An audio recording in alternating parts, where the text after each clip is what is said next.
Today's scripture reading comes from one of Paul's letters to the church in Corinth, 2 Corinthians chapter 4, verses 5 to 12. Paul writes, "For we do not proclaim ourselves. We proclaim Jesus Christ as Lord, and ourselves as your slaves for Jesus' sake. For it is the God who said, 'Let light shine out of darkness,' who has shone in our hearts to give the light of knowledge of the glory of God in the face of Jesus Christ. But we have this treasure in clay jars, so that it may be made clear that this extraordinary power belongs to God and does not come from us. We are afflicted in every way, but not crushed, perplexed, but not driven to despair, persecuted, but not forsaken, struck down, but not destroyed. Always carrying in the body of the death of Jesus, so that life of Jesus may be made visible in our bodies. For while we live, we are always being given up to death for Jesus' sake, so that the life of Jesus may be visible in our mortal flesh. So death is at work in us, but life in you." This is the word of the Lord.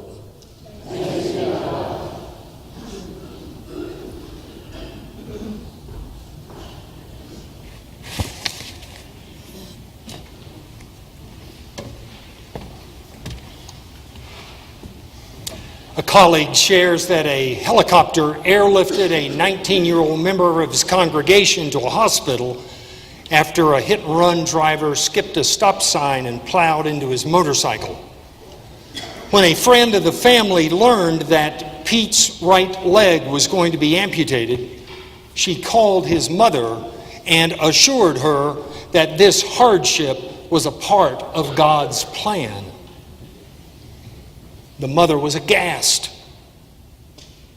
This bit of folk wisdom was at odds with her faith. Wasn't there more reason to fear rather than love a God that would concoct such a plan? God's ways are mysterious, but God doesn't micromanage life on earth. Surely if we believe that God exerted total control over everything that happened, wars, starvation, drug abuse, cancer, surely we would never put the words God and love together in the same sentence. All of us know that suffering is a part of life. No one escapes its grasp. Suffering is inevitable in an open and evolving universe where drivers are free to run stop signs, where parents are free to abuse their children, where people can cling to racist views, and where we can knowingly or unknowingly pollute our water, our air, and our food. Regardless of how blessed you are, no one dodges misery. We lose loved ones. We receive unfair treatment. We do not fulfill all of our dreams. There's no such thing as a hardship-free existence. Pain is a part of life. But that is not to say that everyone suffers equally. My parents lived into their 80s. My children are all alive and well. I still enjoy good health. Some of you were robbed of a parent at a very early age. Some of you have battled a broken body for decades. And some of you know the utter devastation of losing your child. Each person's suffering is unique. And that's why it's never a good idea to say to someone in pain, "I know how you feel." You may have experienced a similar loss, but you do not know how another person feels, because every relationship is unique. And everyone has different unfinished business with their loved one who has died. Suffering is not the result of divine retribution. Despite the book of Job, which clearly states that suffering is not the result of God's vengeance, many cling to this notion that suffering is God's punishment for sin. How sad to carry around in your mind an image of a divine taskmaster eager to punish, rather than a loving Father who sprints down the road and welcomes home the wayward son, or the faithful shepherd who never deserts our side when we must trek through the darkest valley of our lives. For those who believe that suffering is a divine punishment, all they can really do is just plead for mercy. Plead to God not to torture them for this painful loss. Well, if God doesn't cause suffering, then what does? Well, we know that some suffering is simply the result of a bad decision. Our actions have consequences. If you choose to smoke, you may get cancer. If you embezzle funds, you may go to prison. If you take drugs, you may overdose. We bring a fair amount of suffering upon ourselves. But of course, some suffering is caused by others. On Valentine's Day, Nicholas Cruz walked into the Marjorie Stoneman Douglas High School in Parkland, Florida, and opened fire with an assault rifle. He murdered 17, wounded at least 17 more, and now hundreds suffer the very painful loss of family and friends.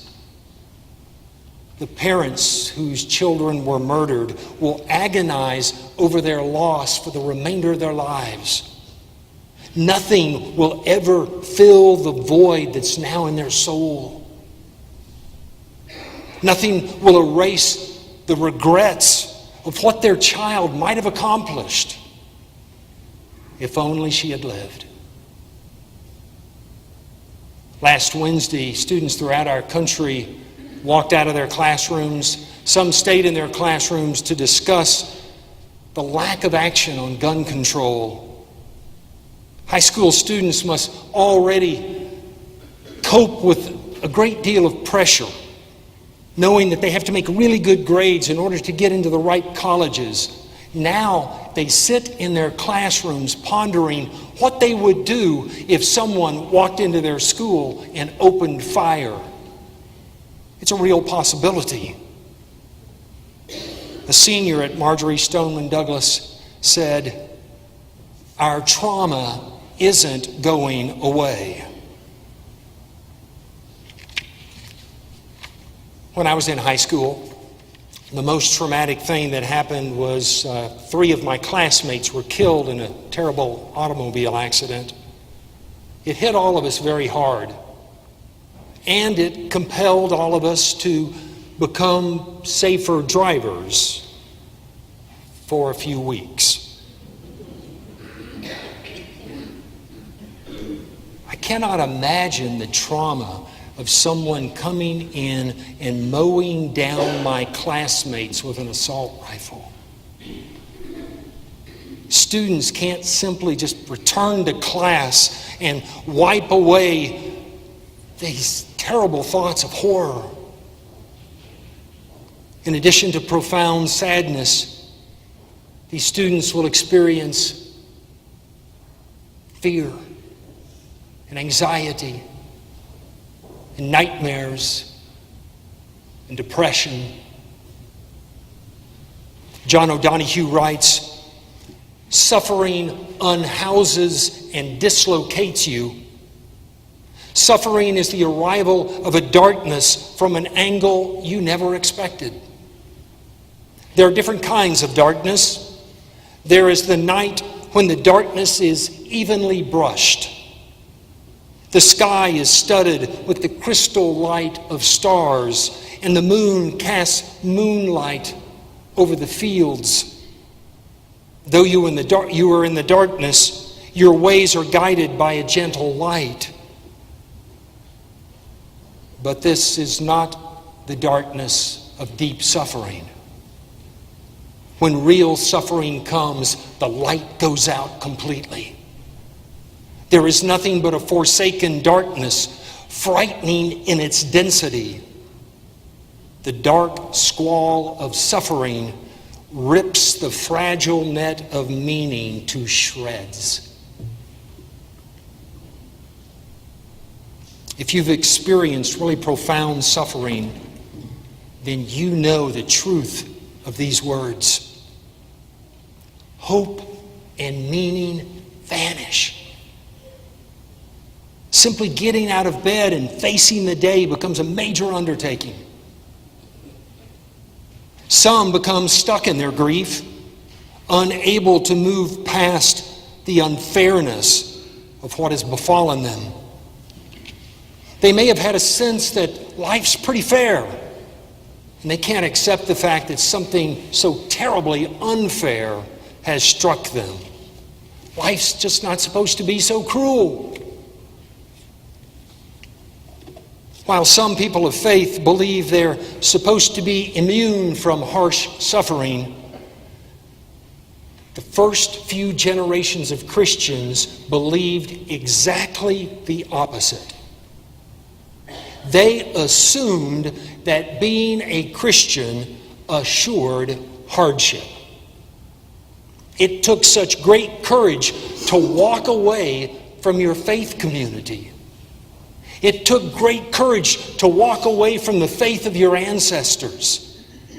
And was it ever risky to say Jesus is Lord because it meant the emperor is not? When we thumb through the scriptures, we realize that many of the heroes of faith experienced unimaginable suffering. John the Baptist was imprisoned in a dark cell and then beheaded. Stephen was stoned to death just outside the gates of Jerusalem. And of course, Jesus was ridiculed by adversaries, betrayed by a friend, and then the state executed him in a particularly grisly manner. Today, as we ponder these words of the Apostle Paul, it's essential that we put them into context by remembering the massive suffering that Paul endured. Not only was he imprisoned several times, he was whipped with 39 lashes 5 times. He was beaten with rods 3 times. He was nearly stoned to death on one occasion. He was shipwrecked 3 times, and he was adrift at sea for a day and a night. He could have become bitter. He could have been totally beaten down.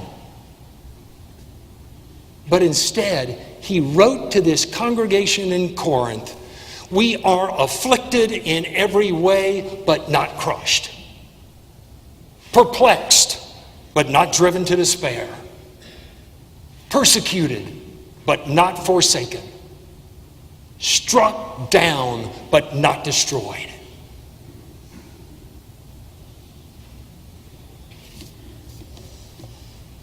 Did you see that Stephen Hawking died this past week? He spent 55 of his 76 years living with motor neuron disease. Many people with such a debilitating condition simply pull back from life and live in self-pity. Hawking learned how to make a computer speak for him, and he advanced the field of theoretical physics. Earlier this year, the day before his birthday, he spoke at the Royal Institute in London. His topic? Depression. He drew a poetic parallel between black holes and depression. His message was that black holes are not as dark as they are usually painted. They're not the eternal prisons that once we thought they were. Things can get out of a black hole, he said. They can get out on the outside and possibly into a different universe. He said, so if you feel as if you're in a black hole, do not give up. There's a way out. And his life serves as a testimony of such hope. Now, I do not believe that the Apostle Paul never had doubts, never experienced fear, never suffered from depression, never considered giving up. Surely, Paul experienced the full range of human emotions, emotions that accompany great suffering. Yet he refused to allow darkness to have the final word. He believed it was possible to claw your way out of a black hole. He refused to be defeated. The student from Parkland High School in Florida who said, "Our trauma is not going away," also possesses the kind of attitude that will not be defeated by suffering. Her full statement was, "Our trauma will not go away, but neither are we." We will fight every day because change is the only thing that can make any of this bearable. She's not ignoring the tragedy by saying, "Let's all put on happy faces and think optimistic thoughts." She's not trying to minimize it by saying that, well, God must have a purpose for all of this. She is determined to redeem the tragedy to whatever extent possible by bringing good out of horrific evil.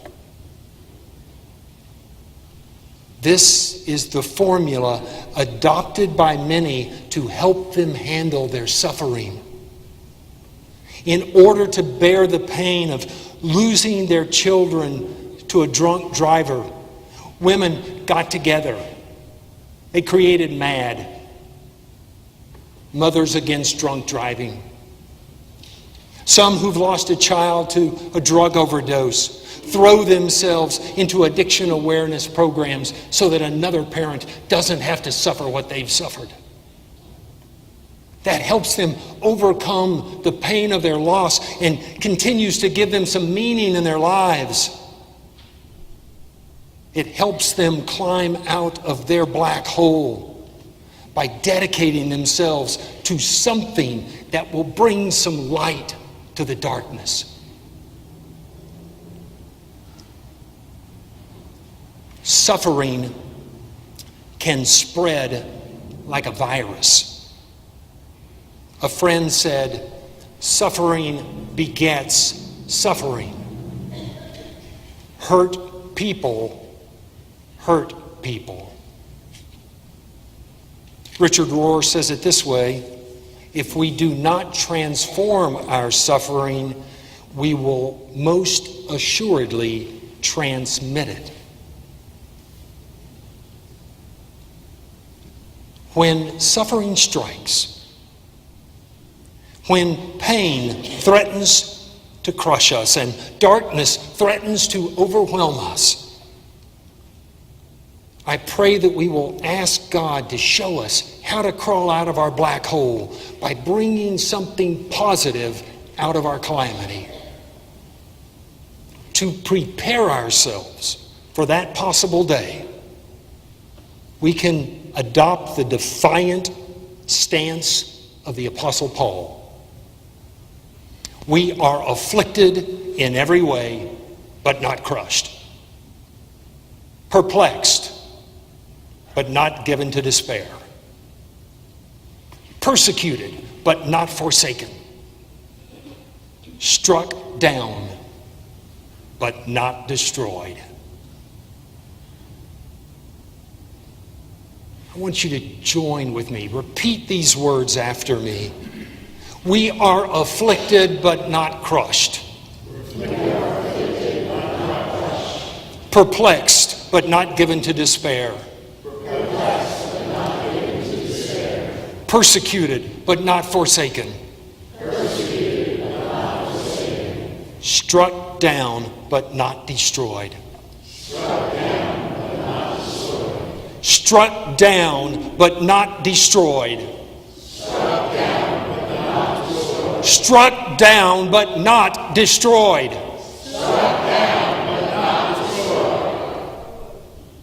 May it be so.